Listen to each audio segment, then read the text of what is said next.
வலா தமுத்தன்ன ஐனைக இலா மா மத்தஅனா, அடுத்தவர்களுக்கு தந்தவைகளை பார்க்காதீர்கள்.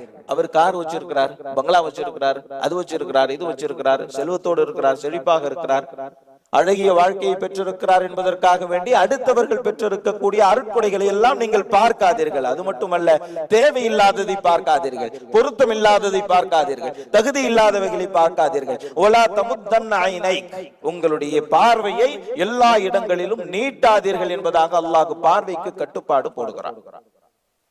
ஹஜ்ரத் இப்னு மஸ்ஊத் ரலியல்லாஹு தஆலா அன்ஹு அவங்க தன்னுடைய தோழர் நோய்வாய்ப்பட்டு இருந்தார், அவரை விசாரிக்கிறதுக்காக வேண்டி போனாங்க. அவங்களோட இன்னும் சில தோழர்கள் போனாங்க. வீட்டுக்குள்ள போய் அவரை நோய் விசாரிச்சுட்டு திரும்பி வெளியே வர்றாங்க. ஹஜ்ரத் இப்னு மஸ்ஊத் ரலியல்லாஹு தஆலா அன்ஹு அவங்களோட வந்த ஒருத்தர் அந்த வீட்டில் இருக்கக்கூடிய ஒரு பெண்மணியை பார்த்துடுறாரு. இது ஹஜ்ரத் இப்னு மஸ்ஊத் ரலியல்லாஹு தஆலா அன்ஹு அவங்க கவனிச்சிடுறாங்க. வெளியே வந்த உடனே அந்த தோழரை பார்த்து ஹஜ்ரத் இப்னு மஸ்ஊத் ரலியல்லாஹு தஆலா அன்ஹு அவர்கள் சொன்னார்கள், தோழரே, நீங்கள் அந்த பெண்ணை பார்த்தீர்கள், அதற்கு நீங்கள் குருடாக இருப்பதே சிறப்பு என்பதாக சொன்னார். இந்த வார்த்தை ரொம்ப அழுத்தமான வார்த்தை, நமக்கு உணர்வை தரக்கூடிய ஒரு வார்த்தை.